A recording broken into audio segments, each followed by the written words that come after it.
오늘은 또 두 번째로 교회에 대한 이야기를 계속 이어나가겠습니다. 여러분, 교회라는 단어가 여기 이 마태복음 16장에 처음 나와요. 그러니까 예수님께서 교회라는 단어를 처음 말씀하시는 장면이 바로 이 장면에 있습니다. 우리는 교회라는 단어를 이미 많이 들었기 때문에 너무 익숙하죠. 교회하면 연관 검색어처럼 뭐가 탁탁탁 떠오르겠죠.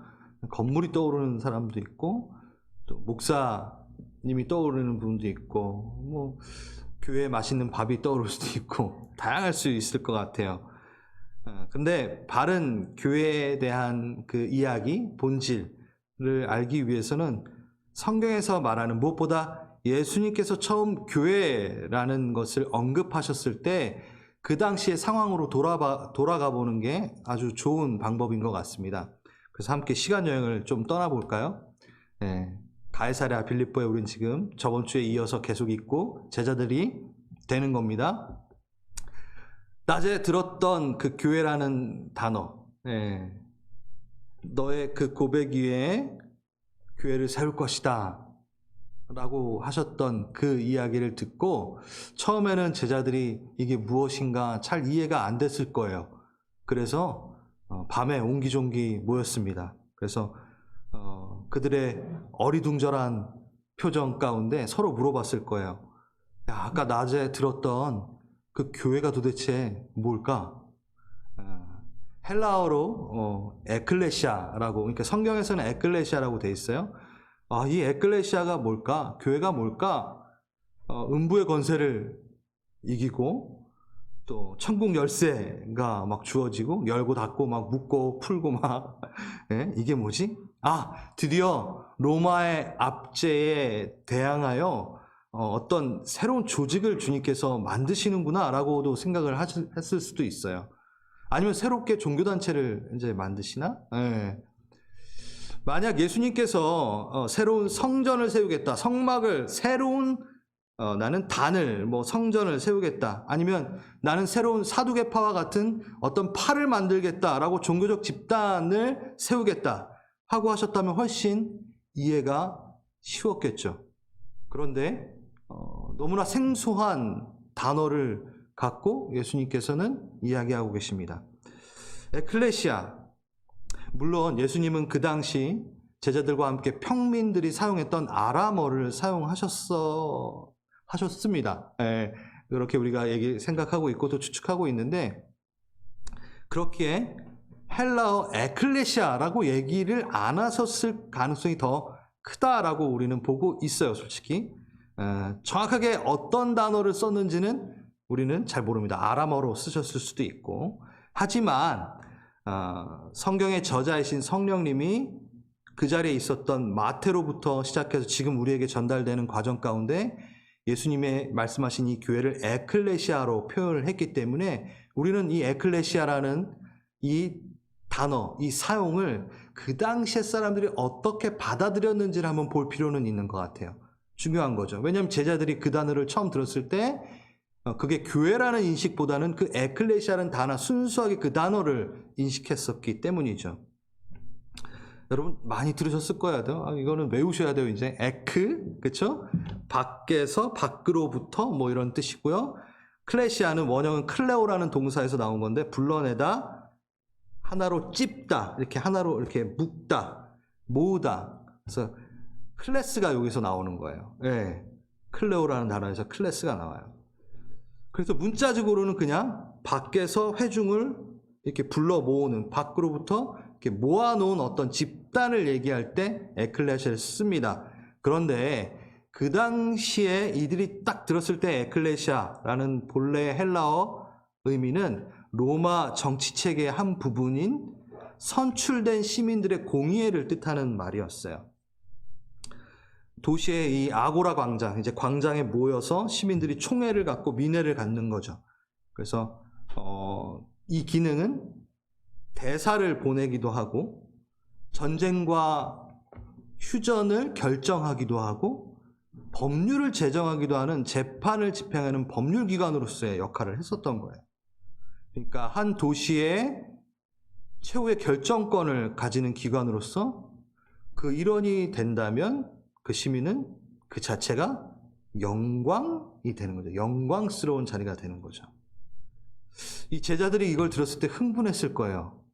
야, 우리 갈릴리 이렇게 촌뜨기들이 에클레시아 그 선출된 그 공의에 그 사람들을 중에서 뽑혀서 그러한 결정권을 갖고 있는 영광의 자리를 갖게 된 거죠.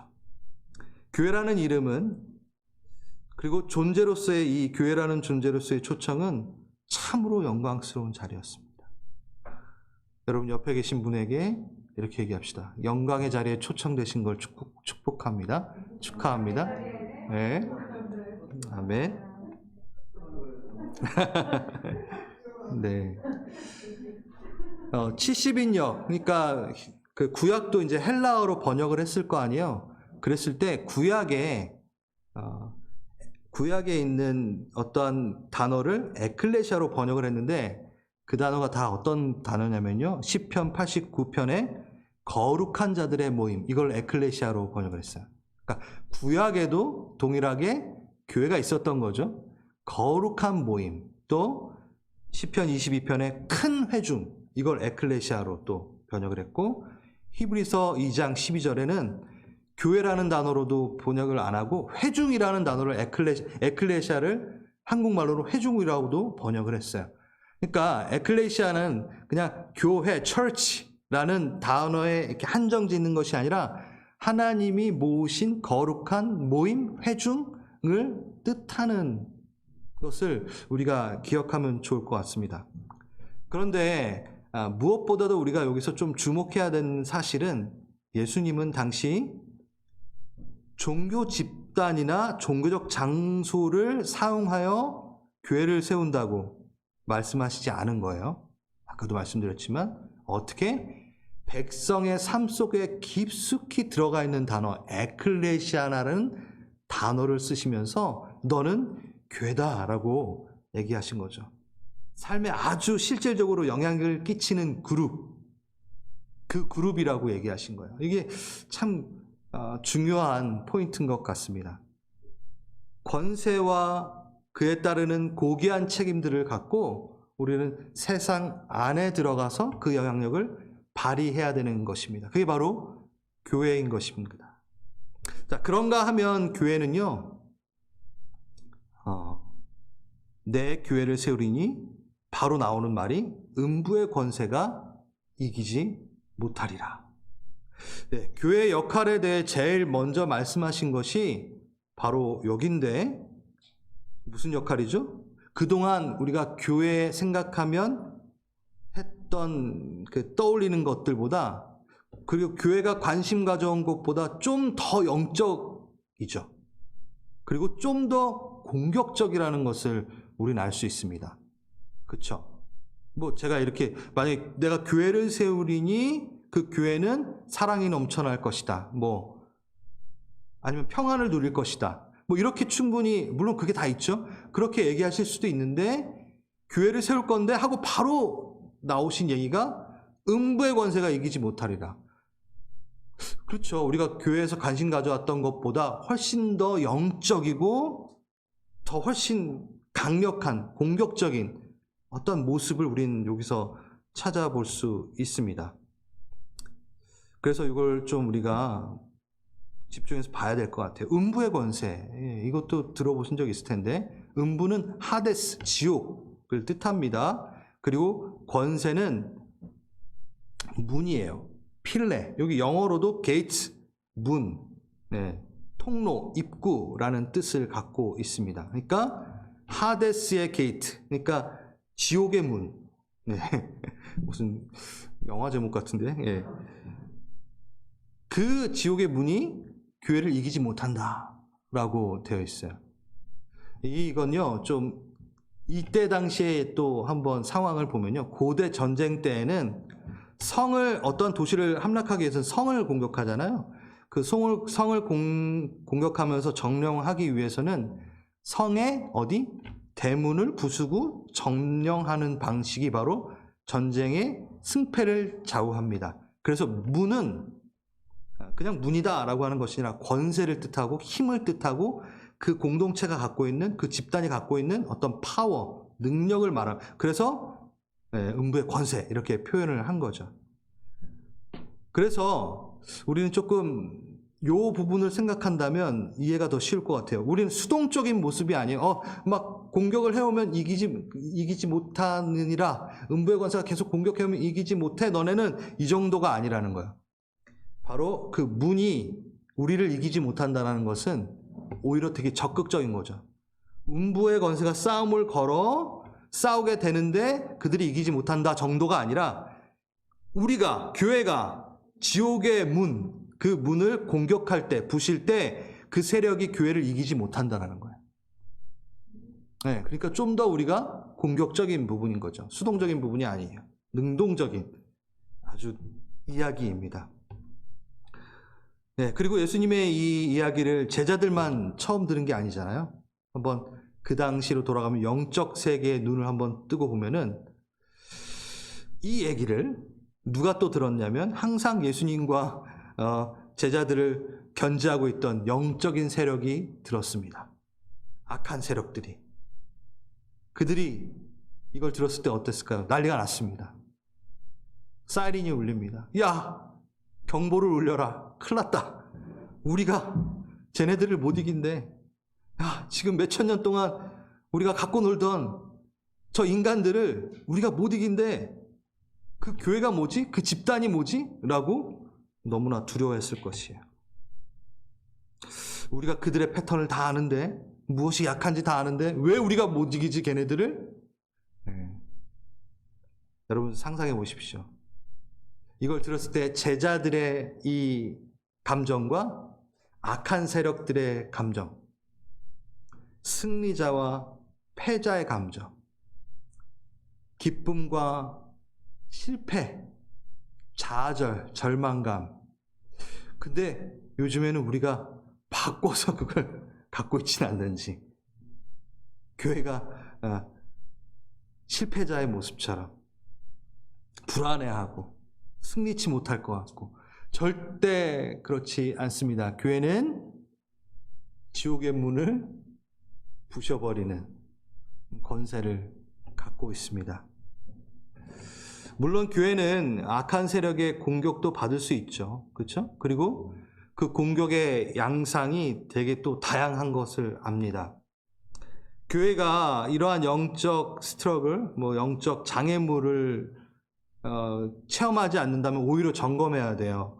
왜냐하면 음부의 권세가 우리 편이니까 공격 안 해도 돼. 같은 편을 공격하지 않을 테니까.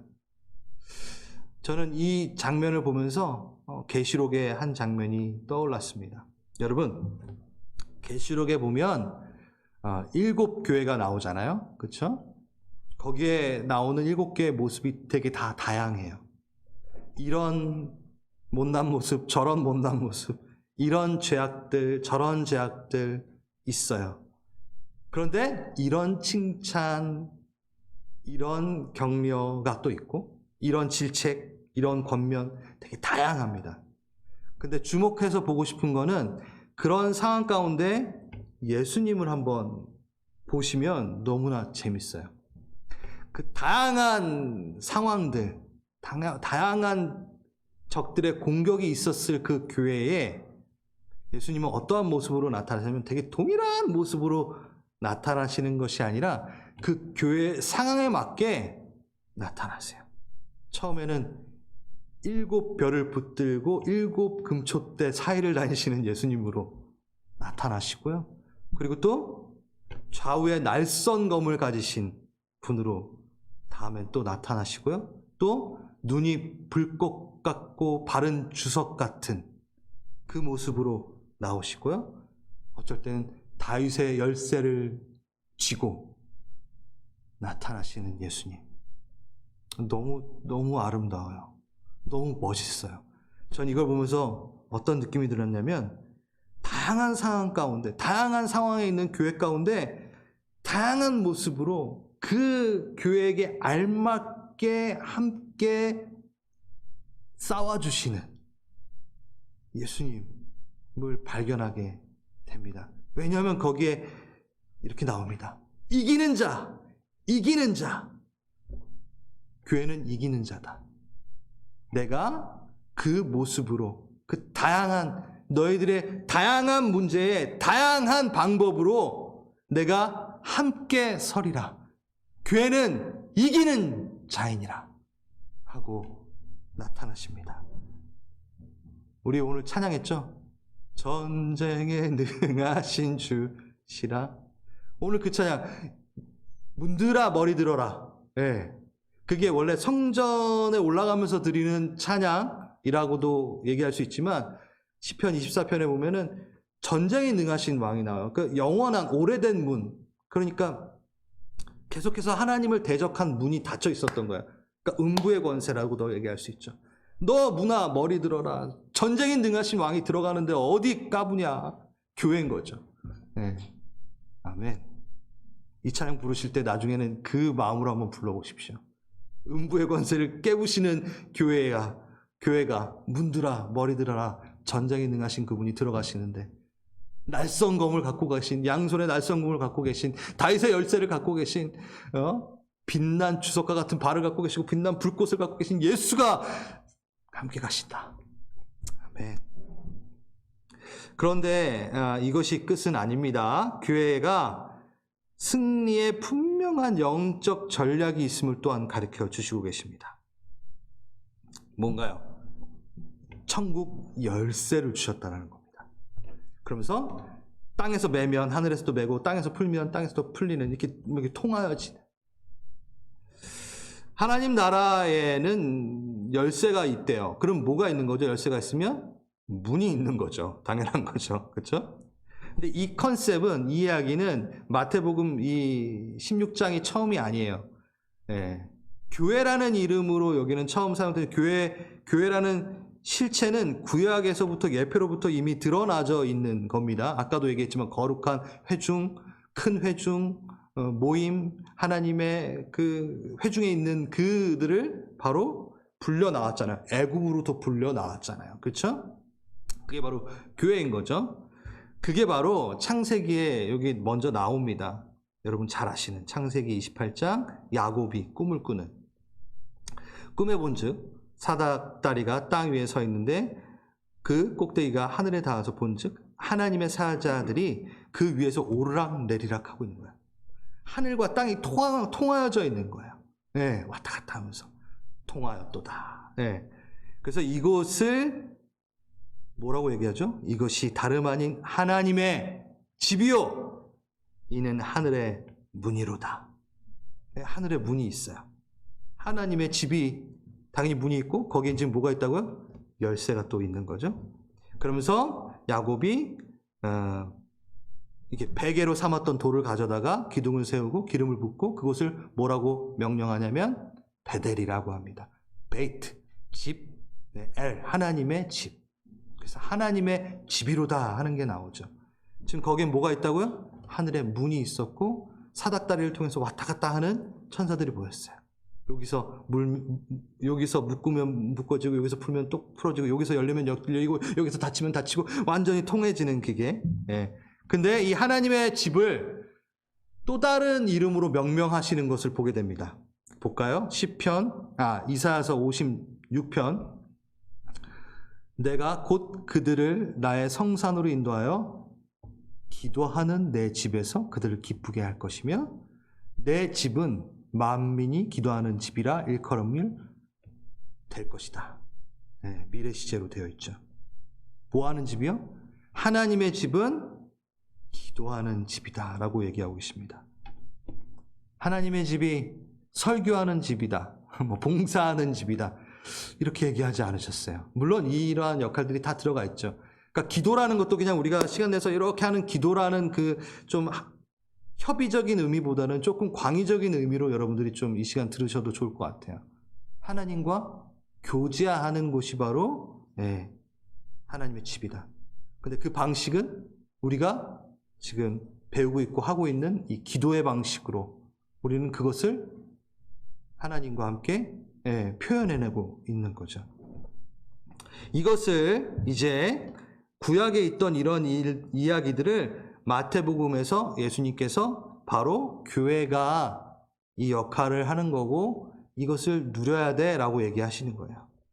그러면서 마태복음 21장에는요. 아까 이사야서 56장 그 부분을 인용하여 말씀하십니다. 21장 13절 마태복음 21장 13절에 어떻게 되어 있냐면요. 기록된 바 내 집은 기도하는 집이라 일컬음을 받으리라 하였거늘 너희는 강도의 소굴로 만들었도다. 기억나시죠? 성전에 들어가는데 매매하는 자들이 있었는데 그걸 뒤엎으시면서 뭐라 그러시? 뒤엎으시면서 말씀하시는 게 뭐냐면 여기는 하나님의 집이다. 뭐? 기도하는 만민이 기도하는 집이다. 이사야서 말씀했던 것처럼 기도하는 집이다. 근데 기도는 안 하고 너희가 지금 강도의 구렬로 만들었구나. 여러분, 교회가 기도하지 않으면 어떤 집이 된다고요? 강도의 집이 돼요. 강도의 소굴이 돼버리는 거예요. 강도는 뭐죠? 자신의 이익을 위해서 뭐든지 뺏어버리는, 기독교라는 이름으로 누군가 것을 탈취해버리는 아픈 일들이 일어나는 거죠. 하나님과의 교제가 없으면, 하나님께 나아가는 기도의 자리가 없으면 그렇다라는 겁니다. 그러면서 요한복음 1장에 이렇게 또 얘기하십니다. 무화과 나무 아래 나다나엘과 이제 대화하면서 나온 장면인데, 무화과 나무 아래 너를 보았는데 보았다 하는 것으로 너가 믿느냐? 아니다, 더 큰 일을 보리라. 그게 뭐냐면 앞으로 하늘이 열리고 하나님의 사자들이 인자 위에서 오르락 내리락 하는 것을 볼 것이다. 아까 어디였죠? 창세기에 나왔던 거를 요한복음에 얘기하시면서 인자 위에서 왔다 갔다 하리라. 천사들이. 누구? 인자, 예수 그리스도. 예수 그리스도를 통하여 너희가 교제하게 될 것이다. 그게 뭐죠? 십자가죠. 여러분, 오늘 이 대화 가운데 예수님께서 제자들에게 어떻게 물어보셨죠? 너희는 나를, 인자를 누구라 하느냐라고 확실하게 얘기를 해요. 이게 다 연결이 됩니다. 그래서 좀 이 부분을 정리한다면 예수 그리스도를 통하여 하늘 문을 열고 하나님과 교제할 수 있는 엄청난 은혜를 누리는 교회. 교회는요, 어떻게 보면 문과 문 사이에 있다고 저는 생각을 합니다. 어디 문? 천국 문과 음부의 권세, 음부의 문, 그 사이에 있다고 생각을 해요, 저는. 그런데 분명한 거는 음부의 권세를 여는 열쇠는 안 주셨어요. 열지 마세요. 들어가지 마세요. 음부의 문은 뭐 하시면 되죠? 부시십시오. 부셔야 됩니다. 부셔야 됩니다. 거기에 있는 열쇠 찾지 마세요. 네. 우리에게 주어진 열쇠는 천국 열쇠밖에 없어요. 아멘.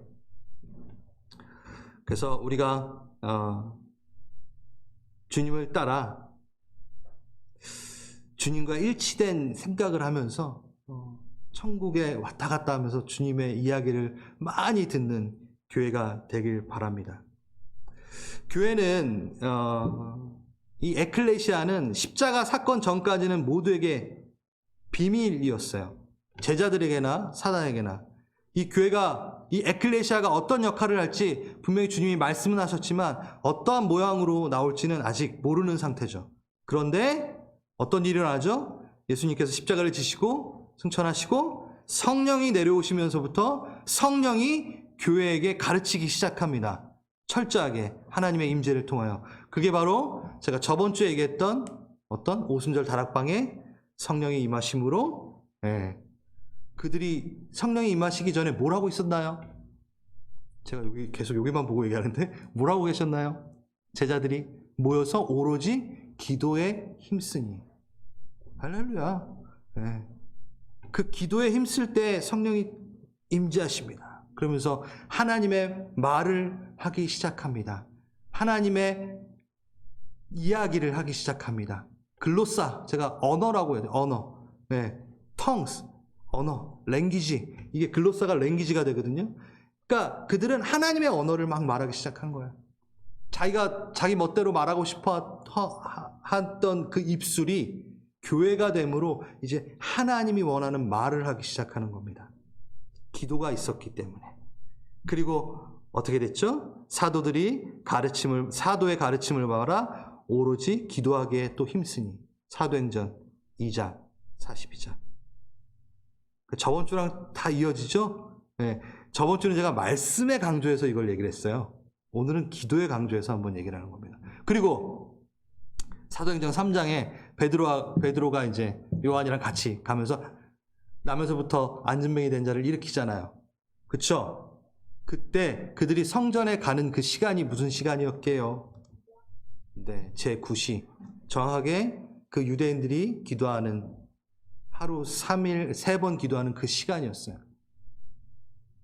그러니까 기도의 그 시간, 기도의 그 마음, 그것 가운데 성령의 임재가 있고 또 그것이 또 하나가 되어서 하나님의 계시가 나옵니다. 그래서 우리 아이들이 부르는 찬양 중에 말기 찬양이라고 있거든요.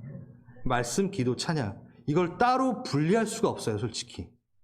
그래서 제가 다음 주에 이 말기찬이 어떻게 우리에게 풀리는지 우리 교회에 이거를 좀 얘기할 겁니다. 기대하십시오. 그 이후에 어떻게 되나요? 베드로를 통해 단 한 번의 말씀 선포로 3,000명이 5,000명이 하늘의 시민권을 부여받습니다. 대단하죠. 사단이 타락시켜 놓은 3,000명 5,000명을 한 번에 그 부단히 노력했던 얘네들 붙잡으려고 3,000명 5,000명 붙잡으려고 노력했던 그 음부의 권세가 한 번에 무너집니다. 그 역사가 바로 교회가 그 역사를 함께 했다라는 거죠. 하나님의 말씀, 그 계시와 기도. 제가 벌써 작년이네요. 작년 5월에 다시 기도의 세대로라는 설교를 했었습니다. 여러분 기억하실지 모르겠지만 우리가 그 기도의 세대의 유산을 많이 이어받지 못한 것 같다라고 얘기했었죠. 기도의 자리가 너무 없다. 성령님이 그 기도의 자리에 딱 앉았을 때 우리가 내 기도를 하다가 내가 이 혼적인 기도를 하다가 그냥 떠나고 만다. 성령님이 좀 이렇게 관여하셔서 기도를 쭉 이끌으시려고 하면은 우리는 기도 다 했다고 생각하고 일어나 버린다라고 말씀드렸던 거 기억나나요? 저는 모르겠어요. 너무 영적이지 않아서요. 기도를 한 5분 정도 하면은 제 생각의 기도만 하고 일어나더라고요. 그런데 기도의 제목이 많지도 않고 하지만 계속 머물며 찬양하며 주님 앞에 계속 집중할 때 영적 민감성을 계속 주님 붙들고 나아갈 때 성령이 나를 끌고 가시는 그 시간대가 있더라고요. 그러니까 뭐 정해진 건 아닌데 조금 기도하고 앉아 있다가 좀 지난 다음에 솔직히 기도의 자리 딱 맨 처음에 앉으면 우리 많이 얘기하잖아요. 가스불은 껐는지 뭐 저기 그 어제 먹었던 치킨 통닭이 저기 있지 뭐 막 그냥 별의별 생각이 막 나잖아요. 근데 그거를 정리를 하고 성령님이 이끌어가는 그 기도까지 들어가는데 시간이 좀 걸려요. 근데 우리는 너무 바빠요. 그래서 그 시간을 놓쳤습니다. 그래서 기도의 세대에 무릎의 세대에 그 유업을 우리가 받지 못하는. 그래서 8, 90년대에 수많은 프로그램들이 생기지 않았어요. 기도 세미나, 성경 세미나, 큐티 세미나, 세미나, 뭐 세미나, 성경 공부, 좋아요. 그렇죠? 귀납적 성경 공부, 좋죠. 원독자의 개념으로 보는 거, 시대적 배경으로 보는 거 너무 좋아요. 해야 돼요. 근데 그거 하고 말죠. 내가 그것을 곱씹어 내 삶에 갖고 오는 것까지는 잘 안 한다라는 거죠. 문제는 넘쳐나는 방법들만 습득하고 이것이 자신의 신앙이라고 착각하고 끝낸다라는 게 문제가 되는 겁니다. 그래서 이걸 뭐라고 얘기하냐면 A.W. 토저 목사님은 영적 비만에 걸려 있다. 우리가 이 세대가 더 지나갈수록 우리는 너무나 많은 성경을 바라보는, 기도를 어떻게 해야 되는, 찬양을 어떻게 해야 되는 이론에 대한 부분엔 너무나 밝아졌는데 이것은 오히려 영적 비만으로 우리를 길러내고 있다. 그래서 영적 비만은 오히려 이어져서 영적 어뷰즈가 된대요. 왜냐하면 소화도 못했는데 계속 입에다 넣는 거예요. 그러니까 스스로 소화도 못 시킨 거를 막 넣고 머리만 이렇게 커져서 기형적인 모습이 되는 거죠. 그래서 스스로 영적 어뷰즈를 하고 있는 거라는 거예요. 외계인 알죠? 이렇게 머리만 이만하고 손발 이렇게 작아지고 왜소해가지고. 제가 웃을 일은 아닌데, 생명의 능력은 사라지고 겉만 번지르르 하여 자신도 속고 있는 자정 능력을 잃은 기형적인 그리스도인들. 부스러기, 그 작은 조각을 소중히 여기면서 곱씹어서 일주일을 한번 살아보는, 아는 말씀이죠. 근데 그거를 곱씹어서 내 삶에 갖고 오는 것까지는 못 해보는. 왜? 또 다른 거 먹으면 되니까, 또 다른 거 먹으면 되니까. 그리고 그 먹은 거 갖고 내가 소화했다고 생각하고 내 거라고 생각을 해버리는 착각들. 영적 민감성을 우리는 회복해야 됩니다. 우리 우리 첫 번째 이제 시작 기도할 때 우리 맹 목사님이 잠깐 얘기를 하셨는데, 저도 이 얘기를 안 할 수가 없는 것 같아요. 정인이 사건, 정말 너무 가슴이 아마 다 한 번씩은 우셨을 것 같아요. 저는 그거 뉴스를 볼 때마다 눈물이 너무 많이 나더라고요. 그 아이가 불쌍한 부분도 분명히, 우리 정인이가 불쌍한 부분도 분명히 있지만 어쩌다 이렇게 됐을까? 목회자로서 정말 너무 힘든 한 주를 보냈습니다. 목회자의 자녀래요. 예, 그쵸? 아시죠? 양부모가 기독교 대학을 나왔대요. 기독교 교육을 받은 거예요. 기독교 직장을 다녔대요.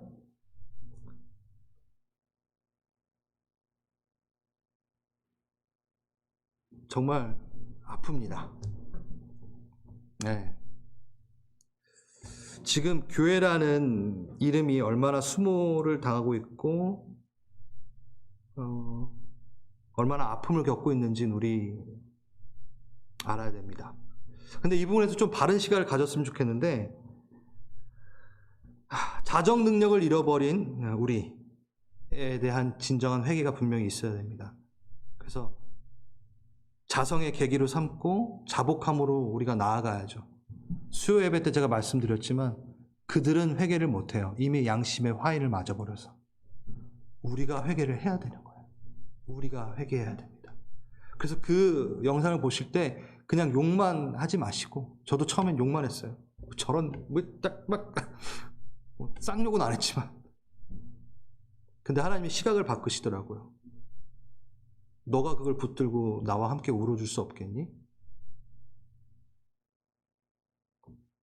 그리고 또 하나, 그냥 그렇게 끝나는 것이 아니라 음부의 권세가 얼마나 교묘하게 지금 미디어를 사용해서 계속해서 복음의 길을 막으려고 노력을 하는지. 우리가 실수하고 잘못하고 죄에 대한 부분은 명백하게 우리는 회개해야 됩니다. 하지만 그것으로 복음의 길이 막히지 않도록 우리는 또 한 번 영적인 칼을 들고 예리하게 잘라낼 것은 잘라내야 되는 거죠. 교회가 회복돼야 되는 것에 대해서는 의심이 없습니다. 회복돼야 되고 교회는 승리합니다. 이거마저 우리가 놓치면 안 된다는 거죠. 우리 교회가 지금까지 너무 열매 맺기에 좀 혈안이 돼 있었잖아요.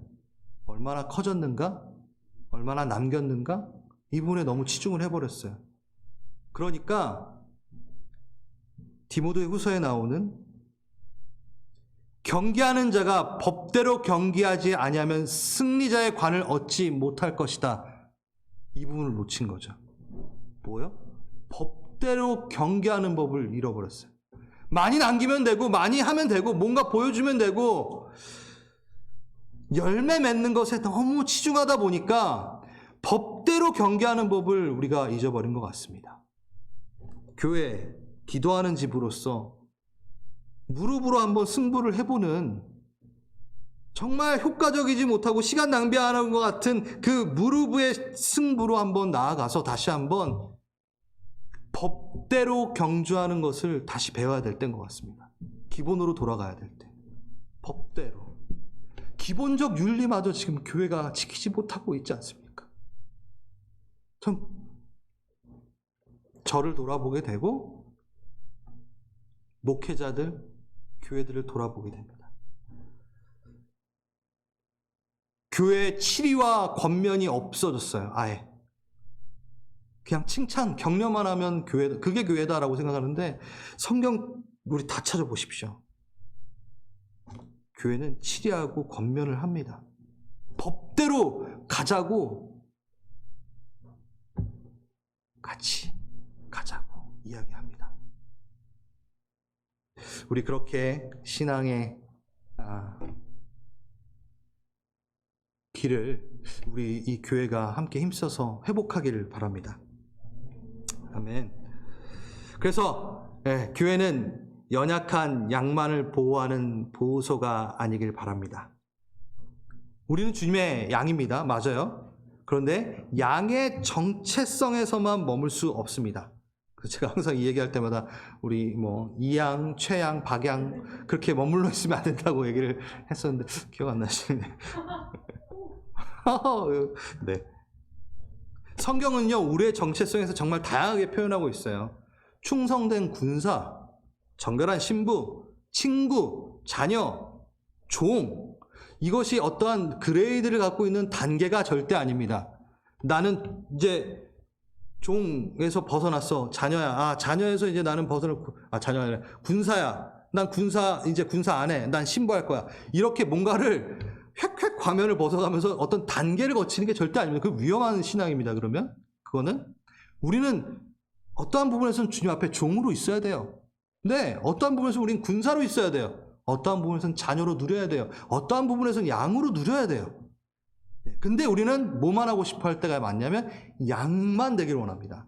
그래서 주님께서 누이시는 푸른 초장에 계속 누워서 난 양할 거야. 난 군사, 나보고 군사를 하래? 어떡해. 난 공 하나 들 수 없는 연약한 양인데 이러고 있으면 안 된다는 거죠. 주님 앞에 예배 드릴 때는 순전한 양이 되고 주님께서 명령하실 때는 정말 아무것도 보지 않고 예수님을 따라가는 양이 돼야 됩니다. 하지만 세상에 대해서는 용서가 돼야죠. 세상 앞에서도 나는 양 이러면 안 되죠. 큰일 나죠. 세상 앞에서는 선지자가 돼야죠. 양의 탈을 좀 벗으시고요. 교회 딱 나갈 땐 충성이라는 이 머리띠를 좀 하시고 빛에 동의하여 예수님의 그 가치의 기도로 동의하여 좀 듣고 음부의 성문을 좀 부시면서 음부의 성문을 부시면서 그 음부의 성문에 갇혀있는 사람들을 구원냅시다. 그래서 사단의 좀 멱살을 잡고 야 내놔! 어딜 붙잡고 있어 막 이런 용사가 되길 바랍니다. 마지막으로 저는 교회에 이 에클레시아에 품으신 하나님의 마음을 좀 나누고 마무리하겠습니다. 거룩한 회중, 거룩한 모임에게 하셨던 우리 하나님의 마음.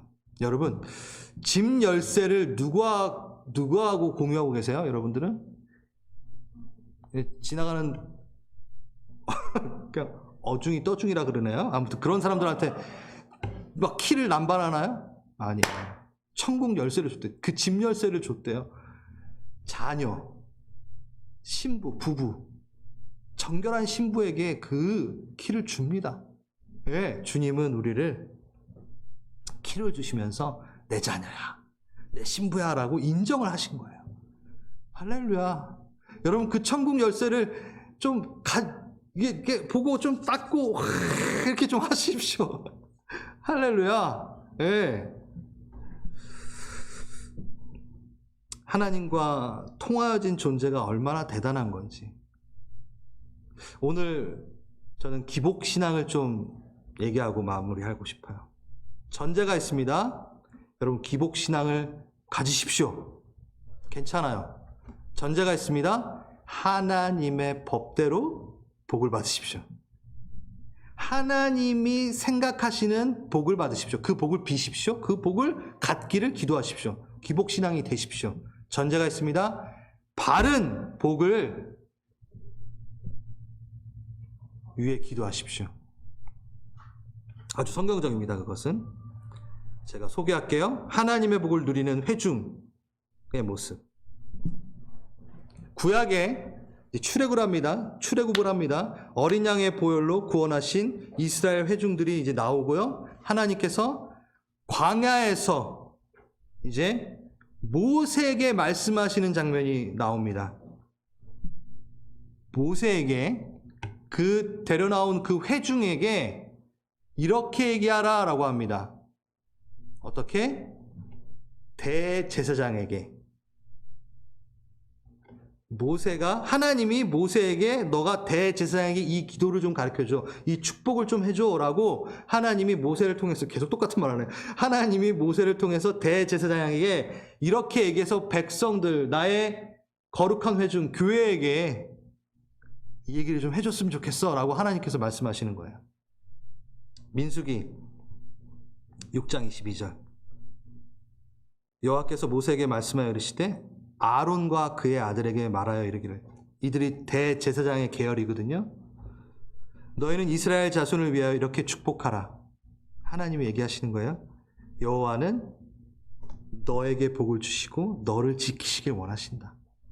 여호와는 그의 얼굴을 너에게 비추시길 원하시고 은혜 베푸시기를 원하신다. 여호와는 그 얼굴을 내게 향하여 드사 평강을 주시기 원한다. 그들은 이같이 내 이름으로 이스라엘 자손에게 축복할지니 내가 그들에게 복을 주리라.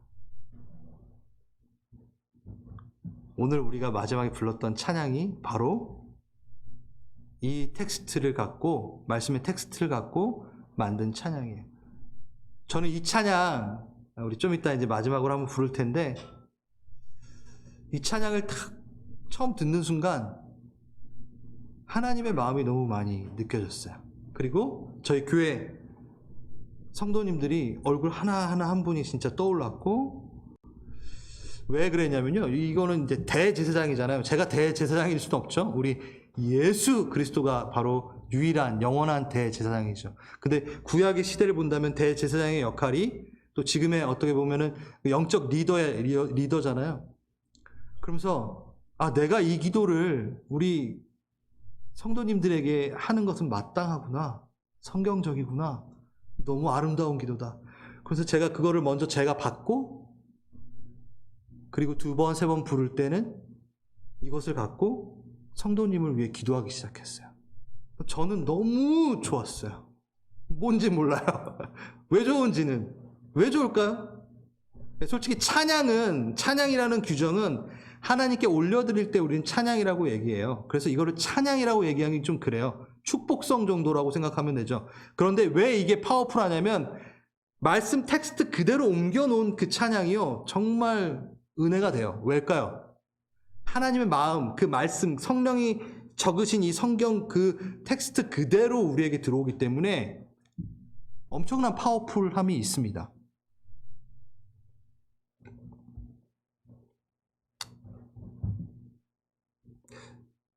우리 이 찬양을 한번 부를 거예요. 부를 때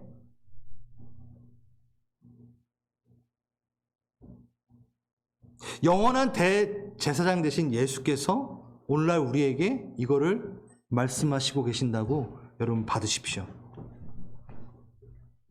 오늘 이 예수님의 축복을 받으실 자 누구십니까? 교회 여러분이십니다. 여러분 누리십시오. 여러분 충분히 누리시고 충분히 품으시고, 그거를 이제 내 가정에게, 내 주위에게 이제 흘려보내는 거죠. 그게 교회입니다. 저는 좀 여러분들이 이 행복을 누리셨으면 좋겠어요. 교회의 복을 누리셨으면 좋겠어요. 교회는 먼저, 그래요, 주인이 있어요. 흘려보내야 돼요. 그런데 오늘은 여러분들 이 찬양에 그냥 흠뻑 본인에게 예수가 나에게 이 말씀을 하신다라는 것을 담으십시오. 누리십시오. 여러분 수고하고 계십니다. 여러분 너무 수고하고 계십니다. 교회로 서주셔서 너무 감사합니다. 주 내게 복 주사 주 너를 지키시고 은혜 베푸시네 그 얼굴 비추사 평안 주네. 우리 각자 입술 여셔서 좀 기도하고 싶습니다. 교회라고 고백한 나에게 주신 그 열쇠, 천국의 열쇠를 제가 귀히 여기며 아버지 음부의 문을 부시는 경험을 좀 해보고 싶습니다. 그냥 세상에 압도되어 그냥 주저앉고 말고 싶지 않습니다. 교회는 승리하였다, 이겼다라고 말씀하셨는데 그 다양하게 우리를 도우시는 아버지의 그 모습을 보며 아버지 양날선 검을 들고 계신 분, 아버지 일곱 촛대를 들고 계신 분, 아버지 빛난 주석과 같은 발을 갖고 아버지 그 입에서는 빛난 말들이 나아가는 그 예수를 붙들고 아버지 이긴 자가 되고 싶습니다. 주님 우리를 지키시는 것을 우리가 알기에 아버지 우리가 기본적인 윤리부터 좀 지켜나가며 아버지 교회가 욕먹고 있는데 아버지 이름이 욕먹고 있는데 제가 다시 한번 본대로 경주하겠습니다. 교회라는 이름이 욕먹고 수치스러움을 당하는 것을 더 이상 보고 싶지 않습니다. 주님 우리가 좀 한번 결단합시다. 교회라는 이름을 다시 한번 회복하고 싶습니다. 아버지 이 복을 누리며 이 복을 가정에 친구에게 속한 공동체에 읽어주는 아버지 대제사장의 역할을 저 또한 제사장의 역할, 왕같은 제사장의 역할을 제가 좀 해보겠습니다. 주님 내게 주신 이 복을 충분히 누리며 제가 또 흘려보내고 싶습니다. 우리 기도하시겠습니다.